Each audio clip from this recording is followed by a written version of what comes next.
sangat tinggi. Oleh sebab itu sangat dibutuhkan sekali untuk perkembangan ikan, terutama pada fase larva. Yang ukuran cacing sutra ini sendiri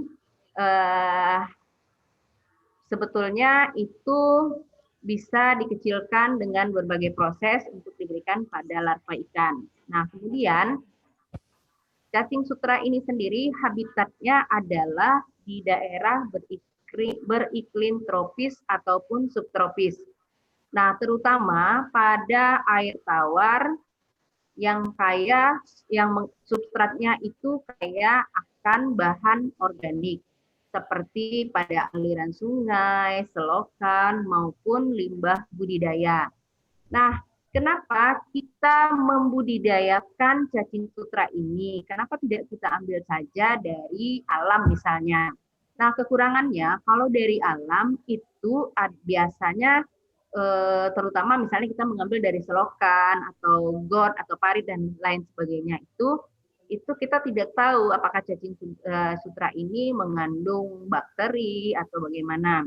Jadi dan juga karena dari alam itu biasanya terbatas karena faktor iklim dan sebagainya. Nah, jadi untuk memenuhi kebutuhan cacing sutra maupun keterbatasan alam ini, makanya kita lakukan budidaya. Nah, budidaya yang akan kita lakukan, sebelumnya itu kita menentukan sistemnya dulu. Apakah sistem yang digunakan ini secara vertikal ataupun horizontal. Sistem secara vertikal itu biasanya disebut dengan sistem apartemen, maupun yang horizontal itu disebut juga dengan sistem secara horizontal, yaitu dengan memanfaatkan limbah dari aliran budidaya ikan, misalnya budidaya lele, nila, atau sebagainya. Nah, untuk sistem vertikal apartemen ini sebagai wadahnya bisa digunakan berbagai macam wadah, bisa nampan, bisa baskom, ataupun sebagainya. Nah, setelah kita menentukan wadah budidaya ataupun sistem dari cacing sutra ini, langkah selanjutnya adalah melakukan persiapan bibit. Persiapan bibit bisa diambil dari alam ataupun dari budidaya tubifek itu sendiri. Untuk cacing yang kita ambil dari alam, cacing sutra yang kita ambil dari alam itu sebelum dibudidayakan itu wajib kita karantina dulu untuk menghindari bakteri atau dari limbah tempat kita mengambilnya. Nah, cacing sutra yang sebaiknya diambil itu adalah cacing sutra dewasa yang umurnya sudah berumur 40 sampai 45 hari. Kemudian sebar padatan 270 sampai 500 setelah kita lakukan persiapan bibit, nah sebelumnya kita harus mempersiapkan media dulu. Persiapan media ini kalau kami biasanya menggunakan dedak,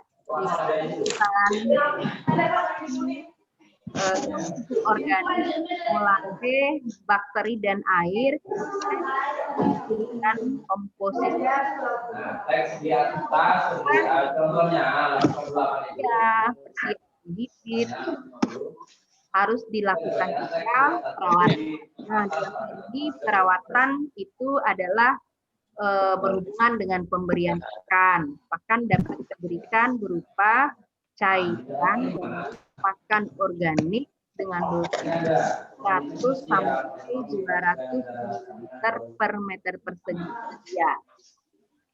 Selain pakan, yang harus diperhatikan juga adalah aliran air, agar air yang digunakan itu tidak terkontaminasi oleh.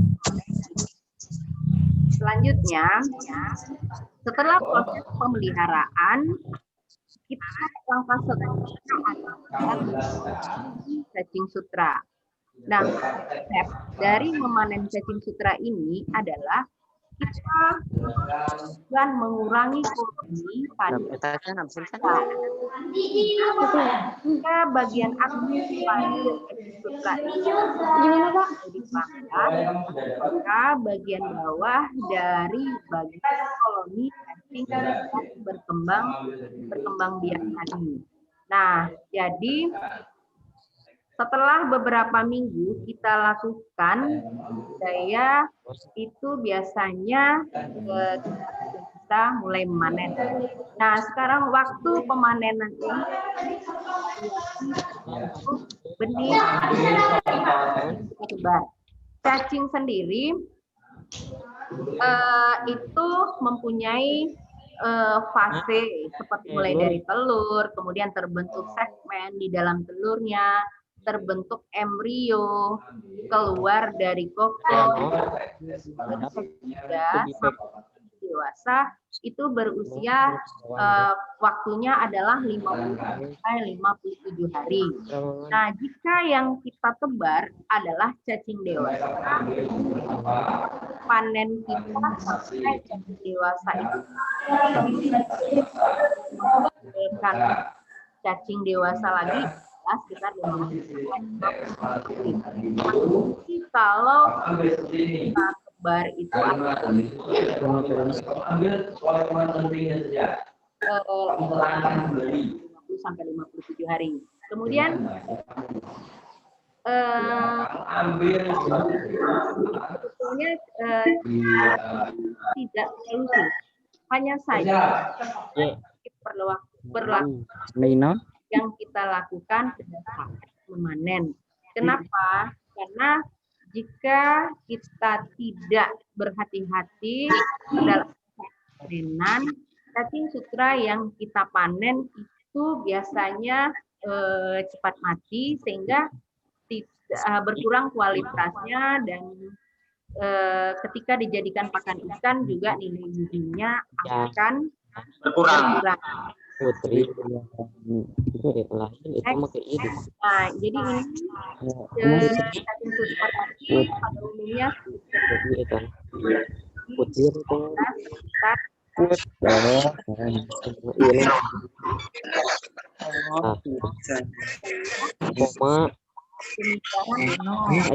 media budidaya. Nah, jika kita melakukan panen ini secara berkesinambungan, perlu dirancang sedemikian rupa jumlah nampan yang kita budidayakan agar bisa diatur untuk memenuhi keperluan yang diharapkan setiap harinya. Misal, jika anak-anak semua ingin membudidayakan cacing sutra dengan sistem apartemen menggunakan baskom misalnya, nah kita bisa menyiapkan sebagai contoh itu kita bisa menyiapkan 50 nampan atau baskom.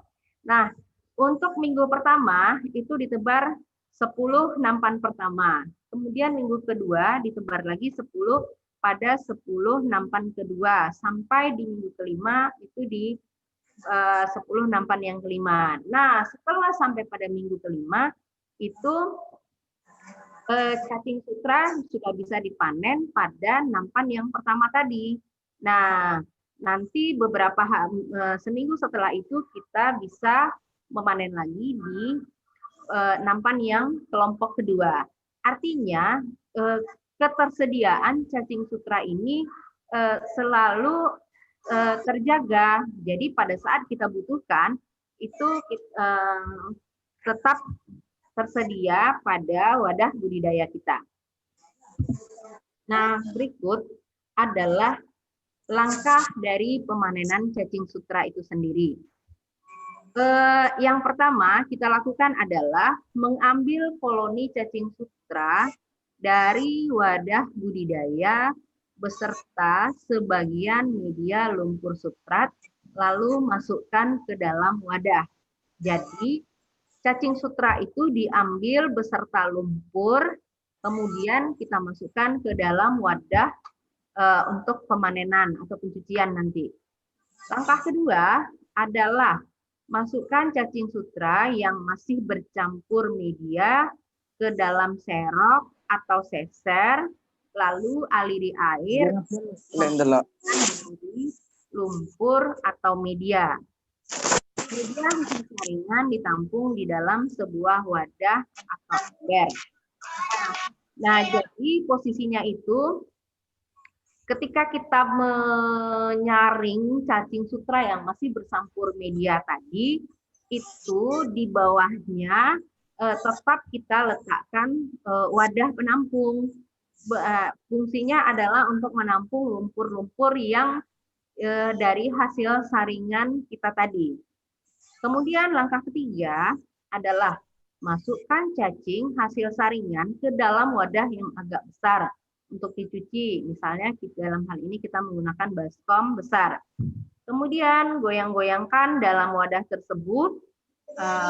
Masukkan lagi cacing sutra ke dalam serok untuk dialiri air lagi. Perlakuan ini terus dilakukan berulang-ulang sampai hanya sisa sedikit lumpur atau media yang menempel pada bagian cacing tadi. Tapi harus diperhatikan air dari penampungan yang sudah kita gunakan untuk mencuci cacing tadi tidak boleh dibuang. Kenapa? Karena setelah mengendap, lumpur hasil cucian tadi itu kita kembalikan ke wadah atau media budidaya. Karena biasanya lumpur ini masih banyak mengandung kokon atau telur dari cacing sutra tersebut. Langkah berikutnya, jadi posisinya itu dengan cara merendam. Ketika kita seser ke dalam cucian, lalu angkat. Kemudian peras seser secara perlahan agar kandungan airnya berkurang. Ulangi hal ini beberapa kali. Setelah itu, tiriskan air yang masih bercampur dengan cacing di dalam seser sampai kering. Nah, pada saat kita melakukan ini, proses pemerasan ini, jangan dilakukan pemerasan terlalu kuat karena nanti bisa mengakibatkan cacing yang sudah kita panen tadi itu bisa mati. Kemudian langkah selanjutnya, cacing itu diletakkan ke dalam wadah atau nampan atau bak kosong dengan ketebalan merata setebal 5-7 cm. Kemudian tutup wadah tersebut dengan plastik atau penutup lain agar bagian dalam wadah gelap, lalu biarkan 2-3 jam. Nah, anak-anak, kenapa kita harus menggunakan wadah yang berwarna gelap? Nah, ini berhubungan dengan sifat cacing itu sendiri, yaitu karena cacing itu bersifat fototaksis positif, artinya ketika ada cahaya, cacing itu akan menghindarkan diri dari ada cahaya dan bersembunyi di dalam tanah. Jadi, ketika kita menutup dengan menggunakan wadah yang gelap, cacing akan naik ke permukaan dari lumpur. Nah, setelah beberapa jam, cacing sudah berkumpul di atas permukaan lumpur, itu ya kita akan lebih mudah untuk melakukan pemanenan. Biasanya kalau istilah di sini itu digulung. Nah, cacingnya sudah bisa digulung atau dilipat dan dipisahkan dari lumpur. Kemudian dimasukkan ke dalam wadah penampungan untuk cacing bersih. Nah, akhirnya cacing siap untuk dipasarkan. Langkah selanjutnya, setelah cacing selesai kita panen, sebelum kita lakukan pengiriman atau setelah ada permintaan dari para pembenih ikan, nah ini kita lakukan pengemasan cacing sutra. Pengemasan cacing sutra itu ada 2 sistem, yaitu yang pertama disebut dengan pengemasan konsepnya. Pada metode ini cacing sutra itu diangkut beserta wadahnya dan berhubungan dengan udara terbuka. Sistem ini biasanya digunakan untuk menempuh perjalanan jauh sekitar 12 sampai 14 jam. Nah, keuntungan dari sistem terbuka ini adalah adanya difusi oksigen dari udara ke dalam air, sehingga cacing masih bisa bernafas. Kemudian, jika kadar oksigen di dalam cacing atau pada saat proses pengiriman itu berkurang, kita dapat melakukan penambahan oksigen melalui aerator. Nah, juga kita dapat melakukan penggantian air pada saat perjalanan. Langkah-langkah dari cacing pemanenan ini adalah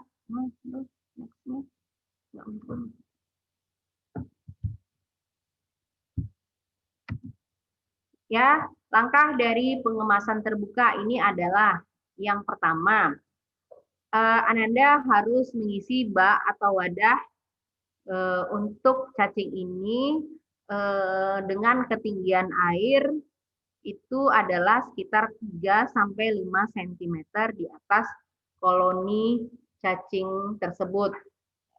Kemudian setelah kita masukkan air ke dalam wadah tadi, masukkan cacing sutra ke dalam wadah pengiriman. Misal kita menggunakan styrofoam. Kemudian wadah tersebut diberi sirkulasi udara di bagian atas, kanan dan kiri wadah, tujuannya agar cacing sutra masih bisa bernafas. Nah, pada saat kita membuat lubang sirkulasi udara ini, pastikan cacing sutra tidak tumpah melalui lubang sirkulasi udara tersebut selama perjalanan. Misal Ananda ingin mengirim cacing sutra itu menggunakan transportasi roda 4. Nah, jika jalan yang kita lewati itu misalnya berlubang, kalau sirkulasi udara yang kita buat terlalu dekat dengan ketinggian air, jika terjadi goncangan, air ataupun cacing sutra itu bisa tumpah. Nah, next. Pada saat pengiriman tadi, bisa kita masukkan juga rumput halus atau daun pisang yang sudah dicacah sebagai tempat menempel cacing sutra di perjalanan. Nah, untuk mengatur tumpukan kemasan itu diatur tidak terlalu tinggi agar mengurangi goncangan. Kemudian tumpukan juga diatur mana yang duluan turun sampai ke tempat pemesanan itu diletakkan pada bagian atas. Nah, setelah tiba di lokasi pengiriman, pindahkan cacing ke media karantina yang dialiri air. Hindari penggunaan air berkaporit karena dapat menyebabkan kematian pada cacing sutra. Wadah karantina juga kita harus buat sehingga terendam dengan air cacingnya pada ketinggian 1 sampai 3 cm di atas media cacing tersebut. Nah, setelah terlihat segar dan aktif kembali, cacing siap diberikan ke benih ikan. Selanjutnya adalah pengemasan cacing sutra sistem tertutup. Nah, konsepnya pada metode ini cacing sutra diangkut dengan wadah tertutup sehingga udara terbuka tidak bisa masuk ke dalam media. Nah, biasanya digunakan untuk pengangkutan jarak dekat masyarakat dengan perjalanan 3 sampai 5 jam. Kekurangan dari pengemasan sistem tertutup ini adalah karena kita tidak bisa melakukan atau menambahkan oksigen sehingga tidak ada difusi oksigen, perlu diperhitungkan secara cermat kebutuhan oksigen tersebut di dalam perjalanan. Karena cacing sutra yang didistribusikan tersebut sebagian besar diumumkan dalam keadaan hidup karena umumnya digunakan untuk pakan sebagai pakan ikan segar. Oleh sebab itu perhitungan jumlah cacing dan oksigen itu harus dilakukan secara teliti sehingga bisa meminimalkan risiko di dalam pengiriman. Kemudian cacing bahkan jika dengan menggunakan sistem tertutup ini bisa cacing sutra ini dikirim dengan menggunakan pesawat, tapi biasanya setelah melalui proses karantina. Nah, setelah cacing sutra itu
Mohon maaf para peserta karena mungkin ada kendala teknis terputus dari tim SMK Pertanian Riau sebagai pemateri. Para peserta mohon ditunggu ya. Kami sedang menghubungi pihak tim SMK Negeri Pertanian Riau. Terima kasih.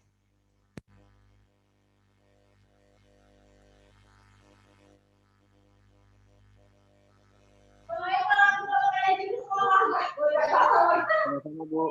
Kan kita ini aku udah tanya Pak sampai kita cari komunitas orang kan Bang, givalog bang.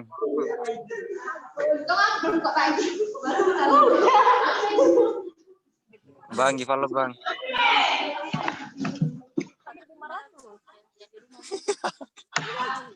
banyak-banyak ke sini.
Bapak, Ibu peserta dan adik-adik semuanya, mohon maaf karena ada kendala di SMK Pertanian Riau. Sedang di sana tiba-tiba mati lampu.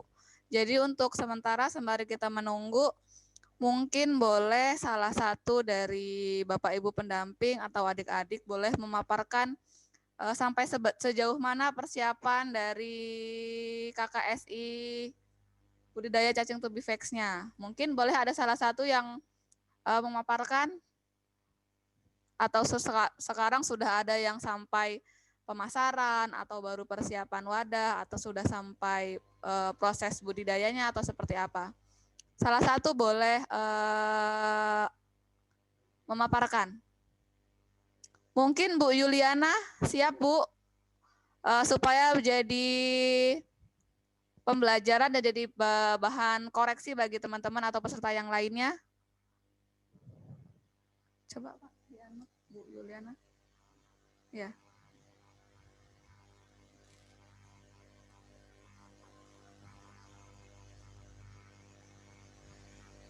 Dia nggak bisa unmute sendiri ya Pak?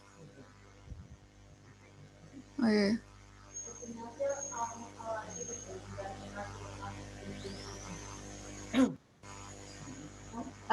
Mohon maaf Bapak Ibu dan anak-anak sekalian, ini barusan ada kesalahan teknis, mati lampu di tempat kami, jadi baru bisa kita proses kembali. Ini mana PowerPoint-nya tadi? Share screen ya.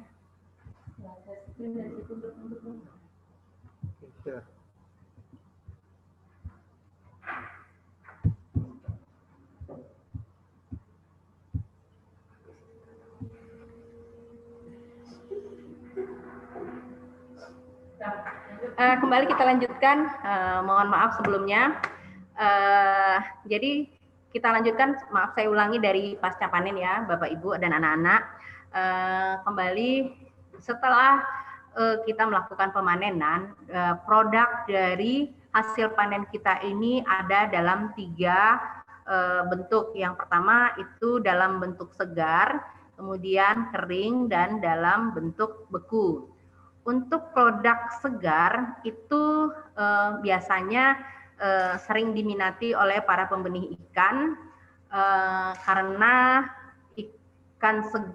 cacing segar ini sendiri biasanya mempunyai bau amis yang khas dan bergerak sehingga lebih diminati oleh ikan untuk sebagai konsumsi pakan segar. Nah, tetapi tidak tertutup kemungkinan kita menghasilkan cacing sutra ini dalam bentuk produk yang lain, misalnya dalam bentuk kering dan frozen atau beku ini. Nah, untuk cacing kering ini sendiri itu bisa dilakukan beberapa tahapan, mulainya dari yang pertama itu adalah proses pembersihan. Setelah proses panen itu dilakukan pembersihan, kemudian dilakukan pemanasan. Pemanasan bisa juga dilakukan dengan cara dikukus lebih kurang 20 menit, kemudian dilanjutkan dengan pengeringan. Nah, pengeringan ini bisa dilakukan dengan menggunakan oven, yaitu pada suhu 58 derajat Celcius selama lebih kurang 72 jam. Kalau kita menggunakan matahari, cahaya matahari, itu pemanasan pada kisaran suhu matahari 29 sampai 31 derajat Celcius selama lebih kurang 24 jam. Nah, cacing sutra kering ini sendiri bisa dijadikan salah satu alternatif sebagai pakan untuk pembuatan pakan ikan. Misalnya tepung ikan kita bisa menggunakan dari penggantinya itu adalah cacing kering ini sendiri. Nah, hanya saja dari hasil penelitian terdapat perbedaan kandungan protein untuk proses cacing kering ini sendiri. Nah, dari hasil penelitian itu kandungan protein pada oven yang pemanasan dilakukan, pengeringan dilakukan dengan menggunakan oven itu lebih tinggi daripada pengeringan yang dilakukan dengan sinar matahari. Penyebabnya mungkin masih tidak kalau dari jurnal yang pernah saya baca itu biasanya katanya dari proses oven itu sendiri. Nah, kemudian selanjutnya itu adalah proses menggunakan secara frozen atau beku. Nah, frozen atau beku ini sendiri adalah metode terbaru yang bisa dilakukan sehingga bisa kita cacing sutra ini menjadi salah satu peluang bisnis untuk skala industri maupun ekspor, karena cacing sutra bisa diangkut lebih jauh dan dalam keadaan segar walaupun beku. Dari hasil penelitian tidak terdapat perbedaan kandungan protein dari cacing sutra segar dengan cacing sutra yang dibekukan tersebut. Nah, ini jadi pengemasan kering itu ada caranya. Cacing sutra yang pertama dikukus, dijemur pada sinar matahari, kemudian ada yang di oven. Pengemasan beku, cacing sutra bersih, kemudian dikemas itu dengan menggunakan wadah bisa plastik, kemudian di packing rapi, kemudian kita letakkan di dalam freezer. Barangkali ini saja yang bisa saya sampaikan pada pagi hari ini. Saya kembalikan kepada host. Assalamualaikum warahmatullahi wabarakatuh. Waalaikumsalam. Waalaikumsalam warahmatullahi wabarakatuh. Baik, terima kasih untuk pemateri kita Bu Hevi Putriani SPI MSI yang sudah memberikan materi tentang budidaya cacing sutra, panen dan pasca panen. Baik, anak-anak ibu semua, Bapak Ibu pembimbing, kita masih ada waktu 10 menit untuk sesi tanya jawab. Mohon maaf tadi kita mati lampu sehingga terputus sebentar. Baik, yang mau bertanya langsung boleh atau melalui chat juga boleh, silahkan. Assalamualaikum Bu, saya mau bertanya. Waalaikumsalam, dari mana? Dari SMK Negeri 1 Ngrati, M. Bagus Setiawan.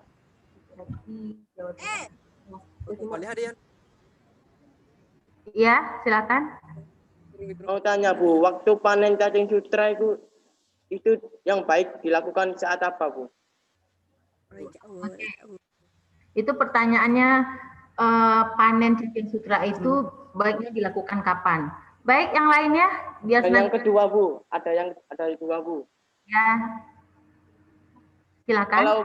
Kalau pengeringan dengan oven menggunakan suhu berapa? Apa sebelumnya dikukus dulu? Oke, pengeringan dengan oven menggunakan suhu berapa? Yang ketiga, silakan. Apa sebelumnya dikukus dulu Bu? Ya, apa sebelumnya kukus dulu. Baik, satu pertanyaan lagi. Satu pertanyaan lagi, silakan.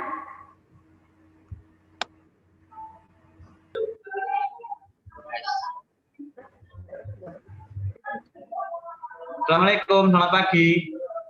Waalaikumsalam, pagi Pak. Dari mana? Kami dari SMK 1 Gelagah Banyuwangi, Bu. Izin bertanya. Ya, dengan siapa ini? Dari Bapak Muhammad Hamdani, Bu. Dari Bapak SMK Muhammad 1 Gelagah Banyuwangi. Ya, silakan. Oke. Izin bertanya, Bu. Tadi sempat kami melihat bahwa produk cacing sutra itu ya,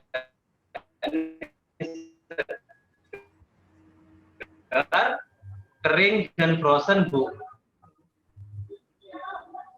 Ya, ulang lagi Pak. Mohon maaf. Oke, mohon maaf.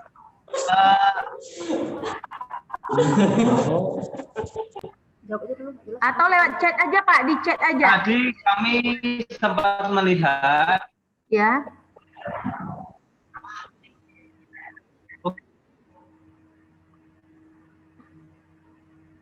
Pak, di chat aja Pak. Di chat aja ya Pak ya, biar jelas. Kami tunggu chatnya Bapak. Sementara menunggu chat dari Bapak, silakan kita minta pemateri kita untuk menjawab pertanyaan 1 dan 2. Silakan Bu Evi. Terima kasih Bu Rika. Terkait yang pertama itu adalah pertanyaan Ananda dari SMK Grati Jawa Timur ya. Baiklah, kapan saat yang terbaik untuk melakukan panen dari cacing sutra ini? Saat terbaik untuk melakukan panen ini adalah dilakukan pada pagi hari. Kenapa? Karena tadi telah Ibu utarakan bahwa cacing itu sendiri dia bersifat fototaksis negatif. Artinya dia tidak menyukai cahaya. Jika terkena paparan cahaya matahari yang cukup tinggi, cacing akan masuk ke dalam tanah sehingga menyulitkan kita untuk barangkali melihat pada koloni mana cacing sutra itu terbanyak gitu. Jadi karena mereka sudah masuk ke dalam tanah. Nah, kalaupun Anda lihat dari pada saat kita melakukan budidaya, pada pagi dan sore hari itu adalah cacing sutra muncul ke permukaan tanah.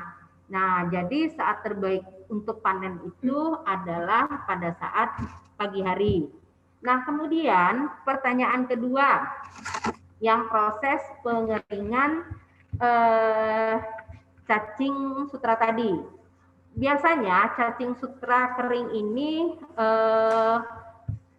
itu sebelum cacing sutra yang bersih tadi, perlakuannya adalah kemudian kita lakukan pemanasan. Pemanasan ini dari yang pernah kami lakukan itu adalah dengan menggunakan dikukus dulu.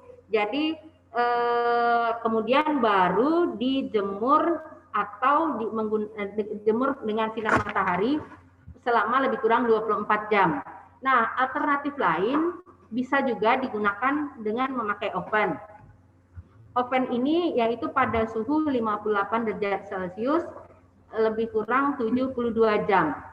Nah, ada perbedaan warna dari cacing sutra kering ini yang dikeringkan dengan menggunakan suhu matahari dan oven. Dari aroma, dari warna itu juga terdapat perbedaan.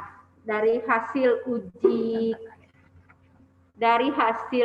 uji itu kandungan protein dari proses pengeringan menggunakan oven lebih tinggi daripada sinar matahari. Terima kasih Bu Rika.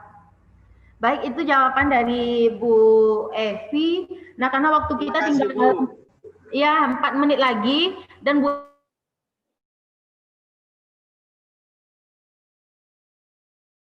Evi itu ada di grup kita di To Be Fact, bisa bertanya, tanya di terbatas. Terima kasih atas perhatiannya, Bapak Ibu semuanya tetap berkarya, tetap semangat di sana kalau anak-anak semuanya mengalami kendala. Terima kasih sekali lagi, mohon maaf atas tadi terhentinya karena pertanyaan berikutnya silakan di grup kita. Sekali lagi Bapak Ibu terima kasih, semangat, tetap sehat, tetap kita mematuhi protokol COVID-19 agar kita selalu sehat, kemudian tetap beraktivitas walaupun di tengah pandemi. Assalamualaikum warahmatullahi wabarakatuh. Waalaikumsalam warahmatullahi wabarakatuh. Waalaikumsalam warahmatullahi wabarakatuh. Waalaikumsalam. Waalaikumsalam warahmatullahi wabarakatuh.